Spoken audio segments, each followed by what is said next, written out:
ये आकाशवाणी रायपुर है। प्रादेशिक समाचार बुलेटिन के साथ मैं दीप्ति चंद्रा।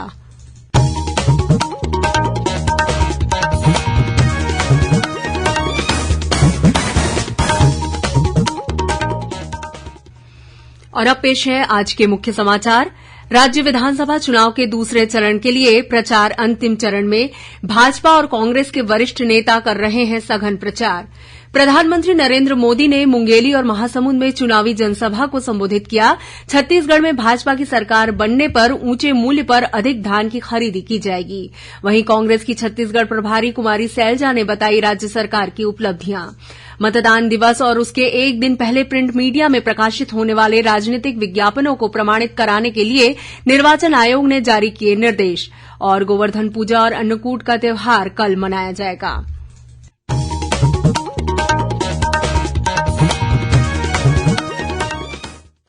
अब समाचार विस्तार से। राज्य विधानसभा चुनाव के दूसरे चरण के लिए चुनाव प्रचार अंतिम चरण में है। भारतीय जनता पार्टी के शीर्ष नेता और प्रधानमंत्री नरेंद्र मोदी ने आज मुंगेली और महासमुंद में चुनावी रैलियों को संबोधित किया, जबकि कांग्रेस की राष्ट्रीय नेता कुमारी सैलजा ने आज रायपुर में प्रेस कॉन्फ्रेंस कर राज्य की कांग्रेस सरकार की उपलब्धियों की जानकारी दी।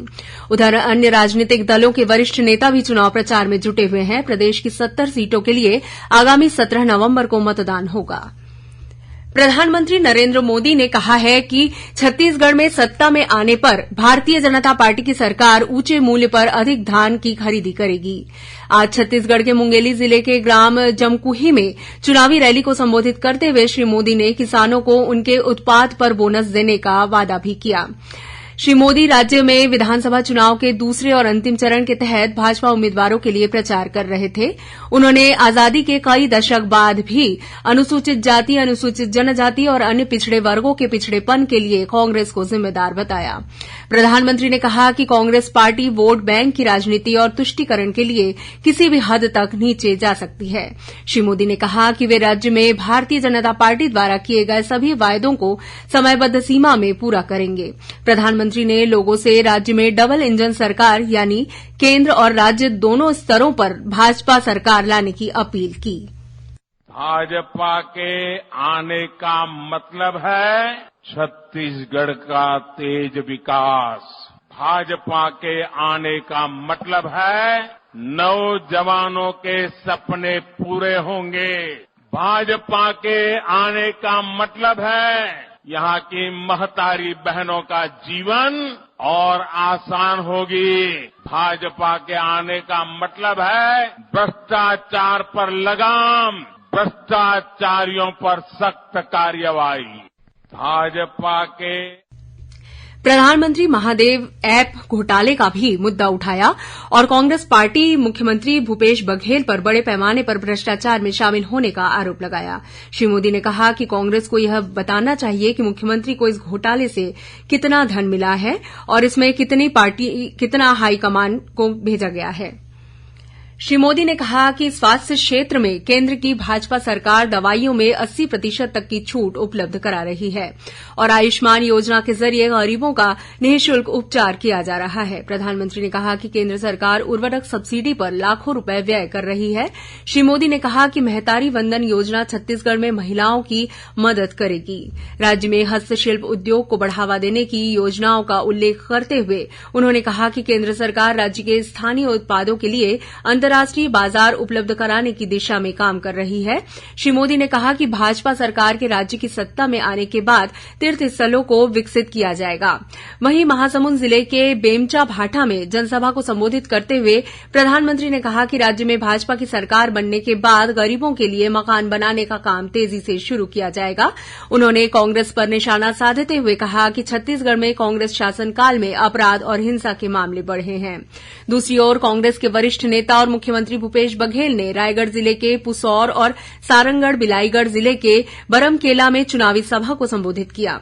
उन्होंने कहा कि कांग्रेस ने शासन की योजनाओं का लाभ लोगों तक पहुंचाया, जबकि पूर्ववर्ती भाजपा सरकार ने बीते 15 सालों के दौरान जनता के लिए कुछ भी नहीं किया।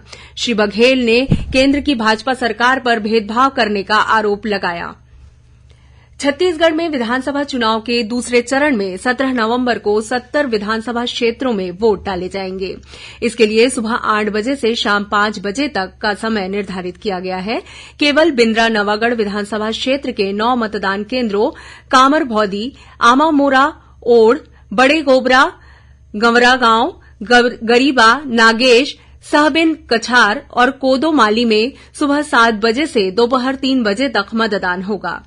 इसके अलावा बिंद्रा नवागढ़ के शेष मतदान केन्द्रों में अन्य 69 विधानसभा क्षेत्रों की तरह सुबह 8 बजे से शाम 5 बजे तक वोट डाले जाएंगे। राज्य में विधानसभा चुनाव के दूसरे चरण में मतदान वाले 70 विधानसभा क्षेत्रों में कुल 958 उम्मीदवार मैदान में हैं। दूसरे चरण में राज्य के कुल 1,63,14,479 मतदाता अपने मताधिकार का इस्तेमाल करेंगे।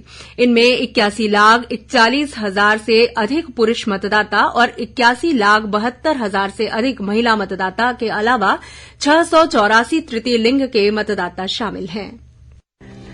श्रोताओं, चुनाव लोकतंत्र का पर्व होता है और इसमें सहभागिता हम सबका धर्म है। छत्तीसगढ़ की मुख्य निर्वाचन पदाधिकारी रीना बाबा साहेब कंगाले ने छत्तीसगढ़ के सभी मतदाताओं से अपील की है कि वे विधानसभा चुनाव में अपने मताधिकार का प्रयोग अवश्य करें।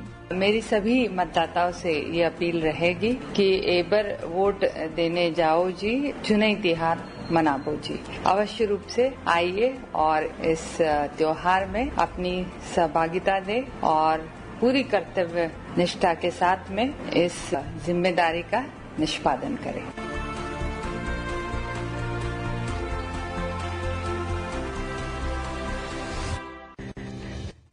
भारत निर्वाचन आयोग ने विधानसभा चुनाव के लिए इलेक्ट्रॉनिक और सोशल मीडिया के साथ ही प्रिंट मीडिया में विज्ञापनों के प्रकाशन संबंधी दिशा निर्देश जारी किए हैं।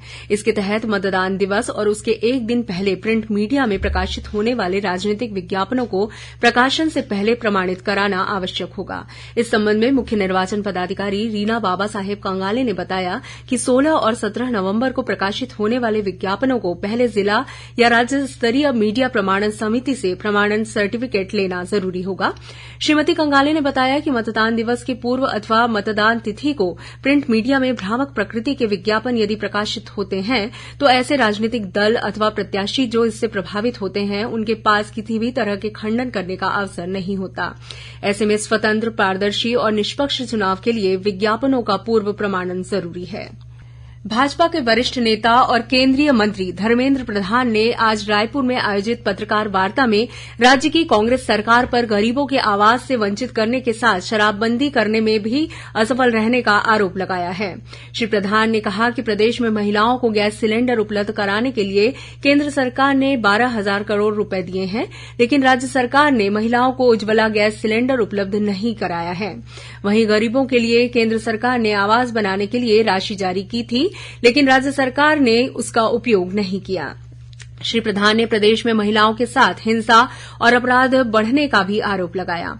उधर कांग्रेस की छत्तीसगढ़ प्रभारी कुमारी सैलजा ने रायपुर में आयोजित पत्रकार वार्ता में कहा कि राज्य की कांग्रेस सरकार ने 5 सालों के दौरान विभिन्न योजनाओं के तहत सभी वर्गों के कल्याण के लिए काम किया है, लेकिन भाजपा ने महिलाओं से महतारी वंदन के नाम पर आवेदन भरवाकर उनका अपमान किया है।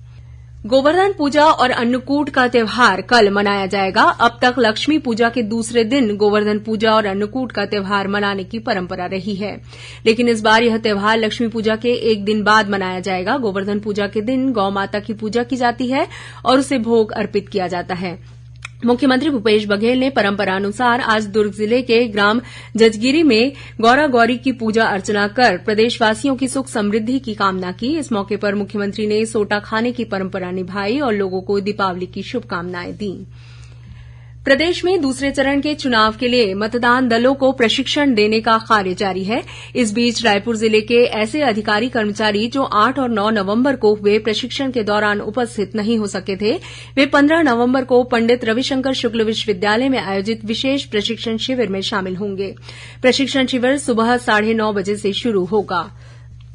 रायपुर दक्षिण विधानसभा के सामान्य प्रेक्षक डॉक्टर जी लक्ष्मी शाह ने आज क्षेत्र की विभिन्न मतदान केन्द्रों का दौरा किया और वहां दिव्यांग मतदाताओं के साथ ही अन्य मतदाताओं के लिए की जा रही व्यवस्था का जायजा लिया। डॉक्टर लक्ष्मी शाह ने कृष्णानगर में बीएलओ द्वारा मतदाता पर्ची वितरण की प्रक्रिया की जानकारी ली। उन्होंने क्षेत्र के अन्य मतदान केन्द्रों में जाकर भी पानी, बिजली और शेड की व्यवस्था की जानकारी ली। अब कुछ खबरें संक्षेप में। रायपुर के जिला कलेक्टर स्थित टाउन हॉल में सुविधा केन्द्र बनाया गया है, जहां 14, 15 और 16 नवंबर को मतदान दल के कर्मचारी डाक मतपत्र के माध्यम से मतदान कर सकते हैं। बलरामपुर रामानुजगंज जिले के ग्राम बसरकटिया में जंगली हाथी ने एक ग्रामीण पर हमला कर दिया, जिससे उसकी मौके पर ही मौत हो गई। दुर्ग जिले के संतराबाड़ी स्थित एक बहुमंजिला भवन में आग लगने से वहां पर रखा करीब 50 लाख रुपए के सामानों के जलकर नष्ट होने की खबर है। जांजगीर चांपा जिले के अर्जुनी चौक में चुनाव आयोग के निगरानी दल ने एक वाहन से करीब 5000 कैलेंडर जब्त किए हैं। सूरजपुर विधानसभा क्षेत्र के प्रत्याशी भूलन सिंह मरावी को रिटर्निंग ऑफिसर ने आदर्श आचार संहिता के उल्लंघन के मामले में नोटिस जारी किया है। बलरामपुर जिले में खाद्य विभाग के निगरानी दल ने अवैध रूप से भंडार कर रखे गए 60 बोरी धान को बरामद किया है और खैरागढ़, छुईखदान, गंडई जिले के बुंदेली सहकारी समिति के प्रबंधक को धान खरीदी के मामले में अनियमितता बरतने के आरोप में कलेक्टर ने निलंबित कर दिया है। अंत में मुख्य समाचार एक बार फिर। राज्य विधानसभा चुनाव के दूसरे चरण के लिए प्रचार अंतिम चरण में। भाजपा और कांग्रेस के वरिष्ठ नेता कर रहे हैं सघन प्रचार। प्रधानमंत्री नरेंद्र मोदी ने मुंगेली और महासमुंद में चुनावी जनसभा को संबोधित किया। छत्तीसगढ़ में भाजपा की सरकार बनने पर ऊंचे मूल्य पर अधिक धान की खरीदी की जाएगी। वहीं कांग्रेस की छत्तीसगढ़ प्रभारी कुमारी सैलजा ने बताई राज्य सरकार की उपलब्धियां। मतदान दिवस और उसके एक दिन पहले प्रिंट मीडिया में प्रकाशित होने वाले राजनीतिक विज्ञापनों को प्रमाणित कराने के लिए निर्वाचन आयोग ने जारी किए निर्देश। और गोवर्धन पूजा और अन्नकूट का त्यौहार कल मनाया जाएगा। इसी के साथ प्रादेशिक समाचार बुलेटिन समाप्त हुआ। नमस्कार।